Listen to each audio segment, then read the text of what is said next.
स्वागत है बच्चों जीटी साइंस के चैनल पे, जहां आज हम पढ़ने जा रहे हैं standard fourth English eighth chapter a great leader, यानी कि एक महान लीडर। तो यहाँ पे हम पढ़ने किसके बारे में, तो हम यहाँ पे पढ़ने वाले हैं महात्मा गांधी जी के बारे में। तो अब हम क्या करते हैं, इस लेसन को स्टार्ट करते हैं। तो ये क्या हो गया, यहाँ पे फर्स्ट पैर है, उसे हम रीड करते हैं। Mahatma Gandhi was one of the greatest leaders of the world. Other leaders win war by hurting others and killing them. Mahatma Gandhi did not use any arms and weapons like guns, rifles, bomb. अब यहाँ पे आपको क्या बोला गया है कि जो महात्मा गांधी थे वो क्या थे, वो ग्रेटेस्ट लीडर थे कहाँ पे, वर्ल्ड में। और बाकी के जो लीडर्स थे वो वॉर कैसे जीतते थे, तो वो लोगों को या तो हर्ट करते थे या तो उन्हें मार देते थे, ऐसे करके वो वॉर विन करते थे। बट जो महात्मा गांधी थे वो कोई किसी भी तरीके का जो ये हो गया वेपन्स हो गए, गन्स हो गए, बॉम्ब हो गए, ये सारी चीजें नहीं यूज करते थे और वो किसी को भी नहीं मारते थे। And yet he won the war of India independence. अब देखो, जैसे हमने देखा कि बाकी के जो लीडर्स होते थे वो जीतने के लिए लोगों को हर्ट करते थे या मारते थे, बट जो गांधी जी थे वो बिना किसी को हर्ट किए, बिना किसी को मारे, बिना किसी राइफल, गन, बॉम्ब का यूज किए बिना भी वो क्या जीते थे, उन्होंने इंडिया वॉर ऑफ इंडिपेंडेंस क्या उन्होंने जीता था। पीपल लविंगली कॉल्ड हिम बापू और बापू जी फादर ऑफ द नेशन। और लोग उन्हें प्यार से क्या बुलाते थे, लोग उन्हें प्यार से बापू बुलाते थे या तो बापू जी बुलाते थे, और या तो आपने ये सुना ही होगा father of the nation. Then next है Gandhi ji was a man of iron will. Gandhi ji जो थे वो क्या थे, वो जो आयरन विल यानी कि उनके अंदर ग्रेट डिटर्मिनेशन थी। अगर उन्होंने सोचा कि ये करना है वो करते ही थे। If he decided to do something he did it no matter how difficult it was. यानी कि जैसा अभी मैंने बोला, अगर वो एक बार डिसाइड कर लेते थे कि उन्हें ये करना ही है, तो ऐसा नहीं है कि वो बीच में डर कर बैठ जाते थे, वो चीज कंप्लीट करते थे, वो करके रहते थे। और वो कितना भी डिफिकल्ट हो जाए तो भी क्या वो उसे करते थे। One day he decided that he would have an early morning prayer every day. From that day onward he never miss the prayer. अब उन्होंने एक दिन क्या सोचा कि अब मैं जब भी सुबह उठूंगा अर्ली मॉर्निंग में मैं क्या करूंगा, प्रेयर करूंगा। और उस दिन से उन्होंने कभी भी एक भी प्रेयर को छोड़ा नहीं। तो यहाँ से हमें क्या पता चलता है, अगर वो एक चीज भी डिसाइड कर ले तो वो उसे पूरा करते थे। वैसे ही अगर आप डिसाइड कर रहे हो कि हाँ मुझे अच्छे मार्क्स लाना है, तो फिर आप भी क्या करो, सेम पढ़ाई करो। अब ऐसा नहीं कि 2 दिन बुक लेके बैठे फिर वापस से जाने दो, जितना आएगा उतने में खुश है, ऐसा नहीं। तो वो आप क्या करो, उस पढ़ाई करो तो आपका भी सेम मार्क्स जो है वो अच्छे आएंगे। देन नेक्स्ट है Gandhi ji gave a lot of importance to truth, simplicity and non violence that is not hurting other. अब गांधी जी ने इंपॉर्टेंस किसे दी थी, तो उन्होंने इंपॉर्टेंस दी थी ट्रूथ, सच्चाई को, सिंप्लिसिटी यानी कि साधारणपन पे, नॉन वायलेंस यानी कि क्या होता है, किसी को परेशान नहीं करना, किसी को हर्ट, बिना किसी को नुकसान पहुंचाए हुए। Gandhi ji dress was very simple, just a loin cloth, a dhoti worn above the knees and sometimes a shawl। अब गांधी जी रहते कैसे थे, उन्हें सिंप्लिसिटी पसंद थी। तो यहाँ से हमें क्या पता चल रहा है कि गांधी जी एक धोती वो क्या नीज अबव नीज तक पहनते थे, और कभी कभी वो ऊपर क्या कर लेते थे, शॉल ले लेते थे।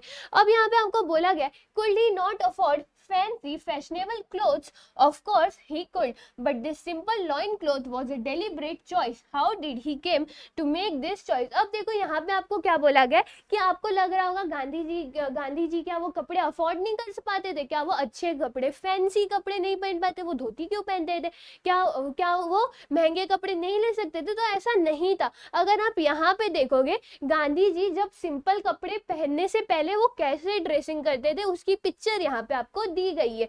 बट अब उन्होंने सिंपल ड्रेसिंग ही क्यों चूज की, तो ये हम आगे देखने वाले। तो वो क्या करते हैं, हम नेक्स्ट पैराग्राफ पर जाते हैं। तो यहाँ पे अब बोला गया है, once Gandhi ji was on a lecture tour in Odisha. अब गांधी जी कहाँ थे, वो एक लेक्चर टूर पे थे। तो कहाँ पे, जगह का नाम क्या है, तो वो आपका था ओडिशा। देन नेक्स्ट है, usually main and women gather in large number two listen him. In Odisha however human were not seen at this public meetings और लेक्चर्स। अब देखो, पहले तो उन्हें सुनने के लिए जो औरतें होती थी या जो भी लड़के होते थे, मेन और वुमेन होते थे, वो दोनों लोग उन्हें सुनने के लिए लार्ज नंबर में बहुत ज्यादा लोग जाते थे, लेकिन ओडिशा में जो औरतें होती थी वो नहीं जाती थी, मतलब पब्लिक मीटिंग में नहीं देखी जाती थी। On making inquiries Gandhi ji found that people in that part of the country were so poor that their women folk had not a decent thing to wear। अब उनको ऐसा लगा कि मुझे सुनने के लिए तो बहुत लोग आते हैं, बट अब ये जो वहाँ के उड़ीसा के लोग हैं वो लोग क्यों नहीं आते। तो वहां से उनको पता चला कि जो वहाँ के जो लेडीज है, जो भी वहाँ पे वुमेन का फ्लोक रहता है, उनके पास कपड़े पहनने, वो इतने गरीब हैं कि उनके पास कुछ डिसेंट चीज नहीं थी पहनने के लिए। Therefore, they kept away from public functions। Gandhiji was deeply pained to hear this। From that day, he decided to wear the bare minimum of clothes, be it cold or hot। He never changed his simple dress। तो यहाँ से हमें क्या पता चला कि वो simple कपड़ा क्यों चूज किया। तो उन्होंने किस लिए चूज किया, जैसे कि हमने स्टार्टिंग में क्या देखा, वो लेक्चर टूर पे गए थे। कहाँ गए थे, तो आपके ओडिशा में गए थे। तो उनको सुनने के लिए जो मेंस और वुमेन होते थे वो ज्यादा नंबर में आते थे, लेकिन ओडिशा में नहीं आए। और जब उन्होंने रिसर्च किया तब उन्हें पता चला कि ओडिशा के जो वुमेन थे उनके पास बहुत ज्यादा वो लोग पुअर है, उनके पास डिसेंट पहनने के लिए कुछ नहीं था। और तभी जब उन्होंने ये सुना तो उनको बहुत ज्यादा पेन हुआ। और जब वुमेन्स के पास कपड़े नहीं है अच्छे से पहनने के लिए, इसी के वजह से उन्हें पब्लिक गैदरिंग में जाने से मना कर दिया जाता था। ये सुनते ही गांधी जी को बहुत ही ज्यादा दुख हुआ था, और उस दिन से उन्होंने डिसाइड कर लिया था कि भैया आप क्या हो, आपका गर्मी हो या ठंडी हो, वो कभी भी अपना सिंपल ड्रेस नहीं चेंज करेंगे। वो कैसे रहेंगे, तो वो अपने सिंपल अटायर में रहेंगे। Then next day, once he had gone to England to attend a very important conference, King George of England gave a reception to the participants of the conference at his place। अब देखो, वो एक बार England गए थे क्या करने, एक conference क्या होती है, जनरली मीटिंग्स होती है, तो वो वहां पर गए थे। तो वहां पे किंग थे जो इंग्लैंड के, उन्होंने क्या किया था, वो रिसेप्शन टू द पार्टिसिपेंट, मतलब जो भी लोग थे उन्हें वो पैलेस पे उन्हें बुलाया गया था। जो किंग थे इंग्लैंड के, उन्होंने बुलाया गया था। People received by the king have to dress up in a certain वे।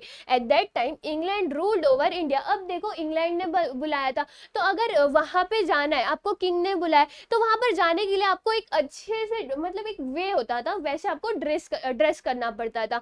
और उस टाइम पे क्या हुआ था, जो इंग्लैंड था वो इंडिया के ऊपर क्या कर रहा था, रूल कर रहा था।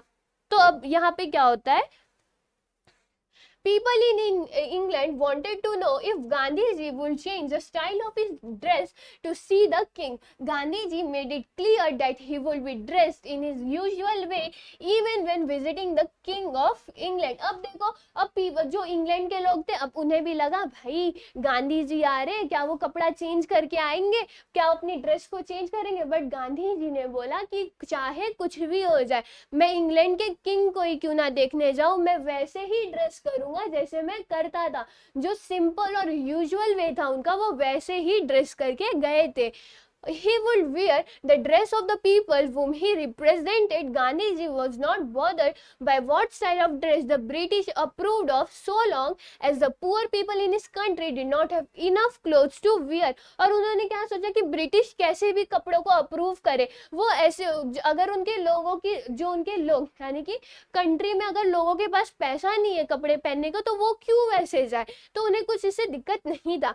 Finally, the king had to welcome at his reception this great man dressed in a simple loin cloth and the shawl। The king himself was dressed quite extravagantly। अब देखो, चाहे कुछ भी हो जाए, किंग को तो उन्हें वेलकम करना ही था, तो उसने वेलकम किया, किंग ने उनको वेलकम किया। वो अपने यूजुअल क्लोथ में ही गए हुए थे, लेकिन जो किंग थे वो कैसे ड्रेस किए थे, तो वो क्वाइट एक्स्ट्रावेगेंटली। अब एक्स्ट्रावेगेंटली का मतलब क्या होता है, बहुत ज्यादा महंगा, एक्सपेंसिव था, ठीक है। Gandhiji was asked whether he had enough clothes on for meeting with the king। He replied that king had enough clothes on for both of them। अब उन्होंने क्या उनसे पूछा गया कि क्या आपके पास इतने कपड़े हैं कि आप क्या कर पाओ, किंग से मीटिंग कर पाओ। तो वो क्या बोलते कि किंग के पास उतने कपड़े उन दोनों के पास के लिए है। अब नेक्स्ट क्या है, millions of poor people in India felt happy that Mahatma Gandhi dress like them although Mahatma Gandhi did not use any destructive weapons he had millions of staunch follower. अब देखो, जो बहुत सारे गरीब लोग थे वो लोग खुश हो गए थे कि जो गांधी जी है उन्होंने क्या किया, उन्होंने वो सिंपल ड्रेस करके गए, उनकी तरह ड्रेस करके गए। और वो जो यहाँ पे आपको बोला गया कि भले ही महात्मा गांधी कुछ बहुत ज्यादा डिस्ट्रक्टिव वेपन्स नहीं यूज करते थे, कुछ भी वेपन्स वगैरह नहीं यूज करते थे, फिर भी उनके मिलियंस ऑफ क्या थे, स्टॉन्च फॉलोअर थे। अब स्टॉन्च फॉलोअर्स का मतलब क्या होता है, तो यहाँ पे देखो क्या लिखा गया, staunch follower people who were firm and loyal in the following, लोग उनके लिए क्या थे, लॉयल थे। तो ये हो गया स्टॉन्च फॉलोअर। देन नेक्स्ट है, गांधी जी showed all the suppressed people in the world that new path of satyagraha. He is remembered for his greatness not only in India but in all parts of world. अब उन्होंने सब लोगों को एक नया path दिखाया जो क्या था, सत्याग्रह था। और उनका नाम जो है सिर्फ इंडिया में ही नहीं और भी अलग अलग कंट्री में भी रिमेम्बर किया जाता है। उनके किसके बिहेवियर, नेचर की वजह से वो सिंपल रहने लगे, उन्होंने कभी किसी को हर्ट नहीं किया, कोई वेपन्स नहीं यूज किए, इन सारे चीजों की वजह से उन्हें क्या बुलाया जाता है, अ ग्रेट लीडर बुलाया जाता है। तो ये हो गया आपका अ ग्रेट लीडर जो लेसन था वो पूरा यहाँ पर हमने देख लिया। अब यहाँ पे हम क्या कर लेते हैं, मीनिंग्स देख लेते। तो पहला है यहाँ पे आयरन विल। आयरन विल का मतलब क्या होता है, स्ट्रॉन्ग डिटर्मिनेशन। देन कॉन्फिडेंस, इसका मतलब क्या होता है, long formal meeting. Then next क्या है, बॉदर। बॉदर का मतलब वरिड। देन नेक्स्ट है extravagantly, in a way that cost a lot of money, यानी कि बहुत ज्यादा पैसा लग जाए वैसा। स्टॉन्च फॉलोअर वो अभी हमने देखा जो लॉयल, उनके तरफ क्या रहते हैं, लॉयल रहते हैं। देन नेक्स्ट है यहाँ पे फर्स्ट क्वेश्चन एक्सरसाइज का, right the meaning of the following with the help of the passage. Passage की हेल्प लेके आपको इनके मीनिंग्स लिखने। तो पहला है यहाँ पे अ मैन ऑफ आयरन विल, इसका वो क्या आप लिखोगे, a person with strong will and determination. Same यहाँ पे आप वो लिख सकते हो। अब ये क्या है, loin cloth, a dhoti worn above the knees, यानी कि धोती जो नीज तक पहनते हैं, इसे हम क्या बोलते हैं, लॉइन क्लॉथ बोलते हैं। देन नेक्स्ट है नॉन वायलेंस, कोई भी इशू को सॉल्व करना किसी को बिना परेशान किए, तो आप क्या लिखोगे, solving issues without hurting other. Then next है from the passage find the bigger words that include the words given here. Loving का क्या लिखोगे, लविंगली। फैशन का फैशनेबल, वुमेन का वुमेन फ्लोक, ग्रेट का ग्रेटनेस। ये सारे वर्ड आपको दिए गए, बस थोड़े से एक्स्ट्रा करके आपको यहाँ पे लिख देना है, मतलब दिए गए पैसेज में वहां से लिखना है। अब थर्ड है answer the following question with yes और नो, जो भी क्वेश्चन दिया उसका आंसर आपको यस और नो में देना। तो पहला है did Gandhi ji use any weapon, क्या गांधी जी ने कोई वेपन यूज किया था, हमने देखा था उन्होंने कोई वेपन नहीं किया था, तो यहाँ पे आप क्या लिखोगे, नो। देन सेकेंड है did Gandhi ji ever miss his prayer, Gandhi ji ने कभी अपने प्रेयर्स को छोड़ा था, नहीं। Could Gandhi ji afford fancy cloth, क्या Gandhi ji fancy cloth afford कर सकते थे, तो यस वो कर सकते थे, वो पहले वैसा ड्रेस करते थे। उन्होंने क्यों छोड़ा उसकी स्टोरी हमने देखा, जो उड़ीसा में लेक्चर वाला था वही स्टोरी, तो यहाँ पे आप क्या लिखोगे, yes. Then fourth did the king receive Gandhi ji at his place, क्या किंग को गांधी जी मतलब वहां पर गए थे, तो उसका आंसर क्या लिखोगे आप, yes. Did Gandhi ji change his style of dress for the reception, यानी कि क्या गांधी जी ने रिसेप्शन के लिए अपना स्टाइल ऑफ ड्रेस चेंज किया था, तो उन्होंने नहीं किया था, क्योंकि वो बोल के रखे थे गर्मी हो सर्दी हो या चाहे कुछ भी हो, जैसे मेरे देश के लोग रहते हैं मैं भी वैसे ही जाऊंगा। और इसी की तरह क्या होता है, आपका ये लेसन भी खत्म होता है, जहाँ पे आपने क्या देखा, अ ग्रेट लीडर। और वो कौन थे, आपके महात्मा गांधी थे। एंड आई होप कि महात्मा गांधी जी के बारे में जो भी हमने यहाँ पे देखा तो आप उनसे कुछ सीख पाओ। तो आज के वीडियो में बस इतना ही, फिर मिलते हैं हम नेक्स्ट वीडियो में, तब तक के लिए बाय बाय।